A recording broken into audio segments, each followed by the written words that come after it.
श्री शिवाय नमस्तुभ्यम। हर हर महादेव। दोस्तों, आप सभी लोग जानते हैं कि 24 सितंबर 2025 यानी बुधवार को पड़ रही है नवरात्रि महीने की तृतीया तिथि। और दोस्तों, ये वो तिथि है जो नवरात्रि महीने में पड़ने वाली सबसे बड़ी तिथि है, क्योंकि यह बुधवार के दिन पड़ रही है और इसका बहुत ही बड़ा और विशेष महत्व होता है। पूज्य गुरु जी ने कहा है, अगर कभी भी मौका लग जाए और आश्विन महीने की तृतीया तिथि बुधवार को पड़ जाए तो आप लोगों को 5 हरे मूंग के दाने वाला उपाय तो अवश्य ही करना चाहिए। इन दोनों का संयोग बहुत ही कम आता है। और दोस्तों, पूज्य गुरु जी ने अपनी शिव महापुराण की कथा में बताया है, इस दिन आपको 5 हरे मूंग के दाने वाला उपाय तो अवश्य ही करना चाहिए, क्योंकि ऐसा दिन पूरे साल में सिर्फ एक ही बार आता है। और दोस्तों, आप सभी लोग जानते हो कि बुधवार नवरात्रि का अगर सबसे बड़ा कोई उपाय है तो वो 5 हरे मूंग के दाने वाला उपाय है। तो दोस्तों, इस बुधवार के दिन आप लोगों को इस 5 हरे मूंग वाले उपाय को जरूर करना है। बहुत सारे लोग होंगे जिन लोगों ने इस उपाय को न किया हो, मतलब पूरा साल निकल गया और उन्होंने किसी भी दिन इस 5 हरे मूंग के दाने वाले उपाय को न किया हो। पर दोस्तों, आपके पास एक आखिरी मौका बचा हुआ है जो कि 24 सितंबर के दिन है। इस दिन आप लोगों को इस वाले उपाय को जरूर कर लेना है। भले ही आपने पूरे साल भर इस उपाय को ना किया हो, पर अगर आपने इस अश्विन महीने के तृतीया के दिन अगर इस वाले उपाय को कर लिया तो आपको इस उपाय को करने का वो फल मिलेगा जिसकी आपने कभी कल्पना भी नहीं करी होगी। इसीलिए आप लोग इस वाले उपाय को एक बार जरूर कर लेना, ताकि आप लोगों के हाथ से यह मौका ना जा सके और आपको इस उपाय को करने का फल मिल सके। दोस्तों, ये उपाय पंडित जी ने अपनी अभी की ही शिव महापुराण की कथा में बताया है। जिस उपाय को आज हम आपको बहुत अच्छे से समझाने वाले हैं, इस वीडियो को देखने के बाद इस उपाय को समझने के लिए आपको कोई और वीडियो को देखने की जरूरत नहीं पड़ेगी। तो चलिए दोस्तों, उपाय को शुरू करते हैं। देखिए, यह इस नवरात्रि महीने के बुधवार के दिन यह इतना खास होता है, इतना महत्वपूर्ण होता है। देखा गया है कभी कभी बड़े बड़े पूजा पाठ अनुष्ठान से जो मनोकामना पूर्ण नहीं होते, वो इस नवरात्रि महीने के बुधवार के दिन एक छोटे से उपाय करने से ही आपकी मनोकामना पूर्ण हो जाती है। और बहुत सारे लोगों ने इस उपाय को किया भी है और उनको इस उपाय को करने का फल भी जरूर मिला है। अगर आप लोग भी इस उपाय को बुधवार तृतीया के दिन करना चाहते हैं तो आप इस उपाय को पहले अच्छे से समझ लेना, सुन लेना, उसके बाद करना। आपको इस उपाय का फल जरूर मिलेगा। और इस उपाय को कर लेने से आपके घर में चाहे किसी भी प्रकार की दुख और समस्या क्यों ना चल रही हो, आपको उसका कारण भी नहीं पता है कि भाई यह समस्या किस कारण से चल रही है। उसका कुछ भी कारण हो सकता है, जैसे पितृ दोष हो सकता है या किसी भी तरह का मंगल दोष भी हो सकता है। तो इस दिन आप लोगों को यह वाला उपाय कर लेना है। यह एक ऐसा उपाय है जिस उपाय को अगर किसी विशेष दिन पर किया जाए तो भाई उस विशेष दिन का जो है वह तो हमें मिलता ही मिलता है, पर हमने उस दिन पर इस उपाय को किया है तो हमें उससे भी बड़ा फल मिलता है और फल बहुत जल्दी मिलता है, क्योंकि आप इस उपाय को बहुत ही बड़े और विशेष दिन पर कर रहे हो। तो चलिए अब उपाय के बारे में बात करते हैं, लेकिन उससे पहले आप लोगों को यह जानना आवश्यक है कि आखिर यह उपाय किस समय करना है, किसको करना है और कैसे करना है। तो चलिए हम आगे आपको वीडियो में एक एक करके बता देते हैं, लेकिन उससे पहले अगर आप लोग हमारे चैनल पर नए हैं तो हमारे चैनल को सब्सक्राइब कर लेना और इस वीडियो को लाइक करके कमेंट बॉक्स में श्री शिवाय नमस्तुभ्यम ओम नमः शिवाय जरूर टाइप कर देना। और अपने फायदे के लिए, गरीबी दूर करने के लिए इस वीडियो को पूरा देखकर जाना, तभी आपको लाभ की प्राप्ति होगी। यदि आज आपने वीडियो को बीच बीच में से देखा, काट काट कर देखा, तो आपको जीवन में कभी सफलता हासिल भी नहीं हो। दोस्तों, इस 5 हरे मूंग के दाने वाले उपाय को हमें इस बुधवार के दिन कैसे करना है, किसको करना है, किस समय करना है और कहां पर करना है, ये सारे सवालों के जवाब आपको इस वीडियो में मिल जाएंगे। और जो ये वीडियो देखेगा भाई, उसको 5 हरे मूंग के दाने वाला उपाय जरूर करना चाहिए, क्योंकि इस दिन एक हरे मूंग का भी बहुत ही बड़ा और विशेष महत्व होता है। और जब बात आ जाए 5 हरे मूंग के दाने की, तो ये सोने पे सुहागा वाली बात हो जाती है और ये एक बहुत ही बड़ा उपाय हो जाता है इस बुधवार नवरात्रि तृतीया तिथि का। अब हम समझते हैं इस वाले उपाय को हमें करना किस समय है। इस 5 हरे मूंग के दाने वाले उपाय को हमें इस बुधवार के दिन करना किस समय है। तो देखिए, इस उपाय को करने का जो समय है वह सुबह का समय है और शाम का समय भी है। अब देखिए, यहां पर हम मुख्य रूप से सुबह का समय नहीं बोलेंगे, क्योंकि 24 सितंबर बुधवार तृतीया का दिन है और इस दिन प्रदोष काल के समय का बहुत महत्व होता है। बाकी अगर सुबह के समय भी करेंगे तो भी अच्छा होगा, उसमें कोई भी दिक्कत वाली बात नहीं है। तो चलिए जानते हैं इस विशेष उपाय के बारे में। लेकिन उससे पहले एक प्रार्थना, अगर आप इस चैनल पर नए हैं तो आप इस वीडियो को लाइक करें, चैनल को सब्सक्राइब करें और कमेंट बॉक्स में आप अपनी राशि या अपना नाम जरूर डाल दें, क्योंकि हम राशि से जुड़ा भाग्य भी बताते हैं और भाग्य में चल रही परेशानियों को दूर करने के लिए वह आसान से आसान उपाय भी बताते हैं। तो चलिए अब हम अपने सबसे पहले उपाय की बात कर लेते हैं। हम सभी के घरों में माता तुलसी का पौधा अवश्य ही होता है। तो देखिए, हमें तुलसी जी के पौधे से सबसे पहले तो 3 पत्ते तोड़ने हैं। देखो, एकादशी वाले दिन आपको तुलसी के पत्ते नहीं तोड़ने हैं। तो देखिए, तुलसी जी के आपको 3 पत्ते तोड़ लेने हैं और इन तुलसी जी के पत्तों को तोड़ने के बाद आपको एक चुटकी हल्दी भी अपने साथ में लेनी है। हल्दी के अंदर आपको जल मिलाकर के पेस्ट के रूप में तैयार करना है और इसी के साथ में आपको एक दीपक भी लेना होगा। दीपक आप मिट्टी का भी ले सकते हैं, आटे का भी ले सकते हैं, और इस दीपक में आपको शुद्ध घी डाल करके इसमें आपको लंबी रुई की बाती का प्रयोग करना है। देखिए दोस्तों, आपके पास है 3 तुलसी जी के पत्ते हैं।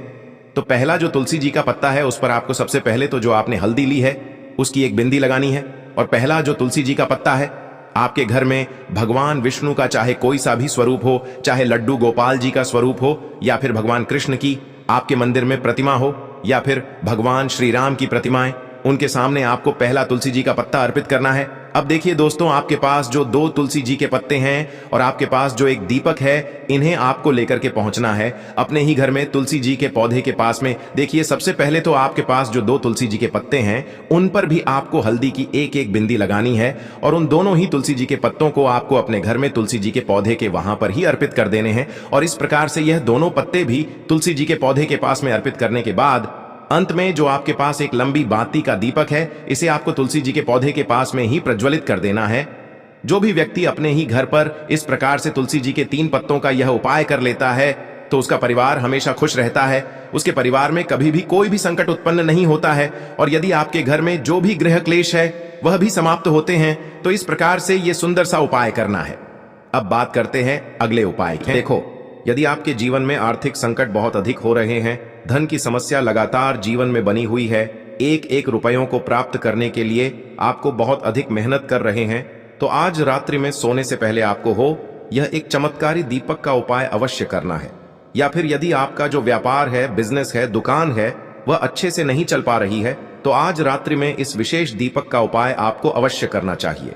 देखो दोस्तों, दीपक हमारे घर में सभी नकारात्मक शक्ति को बाहर करता है। यह उपाय आपको साल में केवल एक बार करने का ही मौका मिलता है। देखिए, इस उपाय के लिए आपको तुलसी जी की जो सूखी लकड़ी होती है उसे ले लेना है। देखिए दोस्तों, यदि आपके पास पुरानी तुलसी जी की लकड़ी है तो उसे आप ले सकते हैं, और यदि आपके घर में तुलसी जी जो लकड़ी है वह सूखी हुई है तो उसकी लकड़ी आप तोड़ करके इस्तेमाल कर सकते हैं। लेकिन आपको ध्यान रखना है कि सूर्यास्त से पहले पहले ही आपको यह जो तुलसी जी की लकड़ी है इससे अवश्य ही तोड़ लेना है। तो इस उपाय के लिए आपको सबसे पहले तो एक मिट्टी का दीपक लेना होगा, चाहे तो आटे का दीपक भी ले सके, क्योंकि आटे का दीपक सभी दीपक में सर्वोत्तम माना गया है। इस दीपक के अंदर आपको शुद्ध घी का प्रयोग करना होगा, और इससे दीपक के अंदर आपने जो तुलसी जी की लकड़ी ली है उसे भी रख देना है। लेकिन ये जो तुलसी जी की लकड़ी है इसमें आपको चारों तरफ अच्छे से घी लगा लेना है। देखिए, गुरुजी ने बताया है कि जो तुलसी जी की लकड़ी है, यदि आप उपाय करते हैं और बहुत ही शीघ्रता से जल जाती है, तो इसके लिए आपको एक कार्य करना है। आपको थोड़ी सी रुई ले लेनी है, और उस रुई को आपने जो तुलसी जी की लकड़ी ली है उस पर अच्छे से चारों तरफ लपेट देनी है। तुलसी जी की लकड़ी के ऊपर रुई लपेटने के बाद इसे आपको पूरा घी के अंदर डुबो लेना है। अब इसे आपको बाती के रूप में प्रयोग करना है। अब दोस्तों, इस दीपक को आपको प्रज्वलित कहाँ करना है? तो इस दीपक को आपको या तो भगवान विष्णु के सामने प्रज्वलित करना होगा, या फिर आपको भगवान श्री राम के सामने प्रज्वलित करना होगा, या फिर भगवान कृष्ण के सामने, यानी कि भगवान विष्णु के जो भी अवतार हैं उनके सामने आप ये दीपक प्रज्वलित कर सकते हैं। या फिर आप इस दीपक को माता तुलसी जी के सामने भी प्रज्वलित कर सकते हैं। पूज्य गुरु जी ने बताया है कि जो भी व्यक्ति इस प्रकार से तुलसी जी की डंडी से यह दीपदान कर देता है उसके जीवन में कभी भी धन की समस्या नहीं होती है। इसीलिए आपको यह पूरे साल में केवल एक बार ही मौका मिलता है। इस उपाय को करके देखना, आपकी सभी इच्छाएं जरूर पूर्ण होंगी। यह जो उपाय है रात्रि में सोने से पहले करना है। यह उपाय आपके लिए सर्वश्रेष्ठ होने वाला है। देखिए, इस उपाय के लिए आपको मात्र 5 हरे मूंग के दाने ले लेना है। देखिए, तिथि है और ये बुधवार के दिन पड़ रही है, इसीलिए आपको 5 हरे मूंग के दाने लेना है। हरे मूंग के दाने आपको साबुत लेने हैं, खंडित नहीं होने चाहिए। इस बात का ध्यान रखें। और इसी के साथ में आपको एक तांबे के पात्र के अंदर अपने घर से शुद्ध जल ले लेना है। अब दोस्तों, इन सभी सामग्रियों को लेकर के आपको सीधे पहुंच जाना है भगवान शिव के मंदिर में। देखिए, इस उपाय को भी आप सुबह भी कर सकते हैं और शाम के समय में भी कर सकते हैं। देखिए, भगवान शिव के मंदिर में पहुंचने के बाद आपके पास जो 5 हरे मूंग हैं, उनमें से पहला जो हरा मूंग है, आपको शिवलिंग के सामने जो नंदी महाराज होते हैं और उनका जो पैर उठा हुआ होता है, वहां पर आपको पहला हरा मूंग समर्पित कर देना है और आपको ओम नमः शिवाय इस मंत्र का जाप कर लेना है। फिर आपको दूसरा हरा मूंग लेना है और शिवलिंग पर जो श्री गणेश जी वाला स्थान होता है वहां पर आपको यह दूसरा हरा मूंग समर्पित कर देना है। यानी कि शिवलिंग के सीधे तरफ आपको यह दूसरा हरा मूंग समर्पित करना है और फिर आपको ओम नम शिवाय या फिर श्री गणेशाय नम इस मंत्र का जाप कर लेना है। तीसरा हरा मूंग का दान आपको भगवान शिव की सबसे प्रिय पुत्री माता अशोक सुंदरी वाले स्थान पर समर्पित करना होगा। शिवलिंग की जो जलाधारी होती है, जहां से जल बह करके आता है, उसी जलाधारी के बीच में जो कहीं कहीं उठी हुई लाइन होती है सांप की आकृति के रूप में, वहीं पर आपको तीसरा हरा मूंग समर्पित करना है और फिर आपको ओम नमः शिवाय इस मंत्र का जाप कर लेना है। अब दोस्तों, चौथा जो हरा मूंग है उसे आपको भगवान कार्तिकेय जी का जो स्थान होता है शिवलिंग पर, वहां पर आपको ये चौथा हरा मूंग का दाना समर्पित कर देना है और आपको ओम नमः शिवाय इस मंत्र का जाप कर लेना है। अब दोस्तों, आपके पास जो पांचवा और अंतिम हरा मूंग बचा हुआ है उससे जल के पात्र के अंदर डाल देना है और इस हरे मूंग से युक्त जल से आपको भगवान शिव के शिवलिंग का अभिषेक कर देना है। जल आपको बिल्कुल धीरे धीरे समर्पित करते जाना है और लगातार आपको शिव महापुराण के मूल मंत्र श्री शिवाय नमस्तुभ्यम इस मंत्र का जाप करते रहना है। फिर आपको शिवलिंग के सामने बैठकर, यदि आप अपने बच्चों के लिए ये उपाय कर रहे हैं, यदि आप अपने बच्चों की बुद्धि, ज्ञान और विवेक के लिए उपाय कर रहे हैं, तो उसके लिए आपको प्रार्थना कर लेनी है। या फिर व्यापार में वृद्धि करने के लिए ये उपाय कर रहे हैं तो उसकी कामना करते हुए आपको प्रार्थना कर लेनी है। या फिर अपनी नौकरी के लिए कर रहे हैं, या फिर अपने इंटरव्यू के लिए, या फिर धन की प्राप्ति के लिए कर रहे हैं, जिस भी कामना के लिए आप उपाय कर रहे हैं उसे परिपूर्ण करने के लिए आपको महादेव से प्रार्थना कर लेनी है और फिर आपको वापस अपने घर आ जाना है। पूज्य गुरु जी ने कहा है कि जो भी व्यक्ति इस उपाय को कर लेता है तो यकीन मानिए आपके जीवन की जो सारे संकट, कष्ट और बाधाएं ही वो सभी समाप्त होंगे। आप दोस्तों, हम जान लेते हैं चौथे चमत्कारी उपाय के बारे में, लेकिन ये उपाय विशेषकर उन लोगों को करना है जिनका व्यापार बिल्कुल भी ढंग से नहीं चल पा रहा है, या फिर जिनके घर में धन की परेशानी बहुत अधिक है, साथ ही साथ जिनका जो बुध ग्रह है वह कमजोर अवस्था में है, तो उन्हें यह उपाय करना चाहिए। बुध ग्रह को मजबूत करने के लिए आपको विशेषकर ये उपाय करना है। देखिए, इस उपाय के लिए आपको मात्र एक प्यारे सी बेलपत्र लेनी होगी। बेलपत्र जो है वह कहीं से भी खंडित नहीं होनी चाहिए। बेलपत्र यदि आपको प्राप्त नहीं हो पाती है तो आप भगवान शिव के शिवलिंग पर चढ़ी हुई बेलपत्र को पुण्य शुद्ध जल से धोकर के उपयोग कर सकते हैं। इसी के साथ में आपको मात्र एक हरा मूंग लेना है। हरा मूंग भी आपको साबुत लेना है, खंडित नहीं होना चाहिए। और इसी के साथ में आपको एक तांबे के पात्र के अंदर शुद्ध जल लेना होगा। अब देखिए, यह तीनों सामग्री लेकर के आपको सीधे पहुंचना होगा भगवान शिव के मंदिर में। यह उपाय आप सुबह से लेकर के शाम तक किसी भी समय कर सकते हैं। देखिए, सबसे पहले तो आपके पास जो एक बेलपत्र है उससे आपकी जो भी कामना है, चाहे व्यापार से जुड़ी हो, बुद्धि ज्ञान विवेक की प्राप्ति के लिए हो, आपके घर में सुख शांति को लेकर आपकी कोई काम न हो, जो भी आपकी कामना है उन्हें आपको बोलना है। और यह जो एक बेल पत्र है, सबसे पहले तो आपको माता अशोक सुंदरी वाले स्थान पर समर्पित कर देनी है। देखें, बेल पत्र की चिकनी साइड शिवलिंग से स्पर्श रहेंगी और इसकी जो डंडी है वो आपको जलाधारी की ओर रखनी है। इस प्रकार से आपको यह जो बेल पत्र है इससे माता अशोक सुंदरी वाले स्थान पर समर्पित कर देना है। अब दोस्तों, आपके पास जो एक हरा मूंग का दाना है उससे आपको आपकी जो भी कामना है उसे बोलते हुए उस हरे मूंग दाने को आपको उसे जलपात्र के अंदर डाल देना है। अब दोस्तों, ये जो हरा मूंग युक्त जल है इसे आपको समर्पित करना है। आपकी जो भी कामना है, चाहे आपका जो व्यापार है वह अच्छे से नहीं चल पा रहा है, तो इस प्रकार से आपको कामना करनी है। और यह जो हरी मूंग से युक्त जल, इसमें से थोड़ा सा जल सबसे पहले तो आपको भगवान श्री गणेश जी वाला स्थान पर समर्पित करना है। फिर थोड़ा सा जल आपको माता अशोक सुंदरी वाले स्थान पर समर्पित करना है। और फिर जो अंत में थोड़ा सा जल और बचेगा उसे पूरा आपको भगवान शिव के शिवलिंग पर धीरे धीरे अर्पित कर देना है, श्री शिवाय नमस्तुभ्यम इस मंत्र का जाप करते हुए। तो इस प्रकार से आपको थोड़ा थोड़ा जल समर्पित करना है। थोड़ा सा जल आपको भगवान गणेश जी वाले स्थान पर फिर माता अशोक सुंदरी वाले स्थान पर, फिर अंत में भगवान शिव के शिवलिंग पर अर्पित कर देना है। आपकी जो भी समस्या होगी वह विघ्नहर्ता आपकी समस्या को समाप्त जरूर करेंगे। अब हम बात कर लेते हैं तीसरे उपाय की। के लिए आपको लेना है 11 चावल के दाने। गुरु जी ने कहा है चावल के दाने खंडित नहीं लेने हैं, बिल्कुल साबुत होने चाहिए। उसके साथ में आपको लेना है एक बेलपत्र। बेलपत्र का भी एक नियम है, अगर आपके पास बेलपत्र नहीं है तो आप शिवलिंग से उठाकर उसको पुनः शुद्ध जल से धोकर इस्तेमाल कर सकते हैं। इस प्रकार आपको बेलपत्र लेना है। इसके बाद आपको एक लोटा जल लेना है।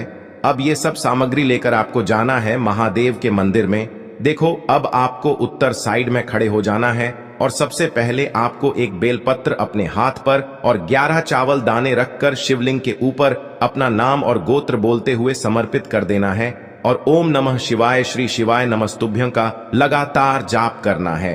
अब आपको जो एक लोटा जल साथ में लेकर आए थे उसे धीरे धीरे बेलपत्र और चावल दाने के ठीक ऊपर आपको समर्पित करते जाना है और शिव पुराण के मूल मंत्र श्री शिवाय नमस्तुभ्यं का 11 बार जाप करना है और अपनी मनोकामना बोलते जाना है। देखो, बस छोटा सा उपाय करना है, देखना एक दिन आपके सब काम बनने लग जाएंगे। गुरु जी का बहुत ही विशेष उपाय है। चलते हैं तीसरे उपाय की तरफ। को लेना है एक गोल बाती का दीपक। आप चाहें तो मिट्टी का ले सकते हैं या फिर घर से शुद्ध आटा मढ़कर उसका दीपक आप तैयार कर सकते हैं। इसके बाद आपको लेना है शुद्ध गाय का घी। अगर वो नहीं है तो कोई भी देसी घी इस्तेमाल कर सकते हैं, जिससे आपको दीपक प्रज्वलित करना है। देखो, अब ये सब सामग्री लेकर आपको जाना है प्रदोष काल में आपके घर पर तुलसी जी के घेरे के पास में। देखो, ये उपाय तो आपको अवश्य करना है। देखो, वहां पहुंचकर सबसे पहले वो दीपक आपको प्रज्वलित कर देना है और ओम नमो भगवते वासुदेवाय नमः का 11 बार जाप करना है। उसके बाद आपको अपने सीधे हाथ में थोड़ी हल्दी लेकर उस दीपक में अपना नाम और गोत्र बोलते हुए डाल देना है। उसके बाद माता लक्ष्मी से आपको प्रार्थना करना है कि हे महालक्ष्मी, हमारी सभी दुख तकलीफों को दूर करो। हे महादेव, हमारे सब दुख कष्टों को खत्म करो। इस भावना से आपको ये उपाय करना है। के लिए आपको लेना है 11 चावल के दाने। गुरु जी ने कहा है चावल के दाने खंडित नहीं लेने हैं, बिल्कुल साबुत होने चाहिए। उसके साथ में आपको लेना है एक बेलपत्र। बेलपत्र का भी एक नियम है, अगर आपके पास बेलपत्र नहीं है तो आप शिवलिंग से उठाकर उसको पुनः शुद्ध जल से धोकर इस्तेमाल कर सकते हैं। इस प्रकार आपको बेलपत्र लेना है। इसके बाद आपको एक लोटा जल लेना है। अब ये सब सामग्री लेकर आपको जाना है महादेव के मंदिर में।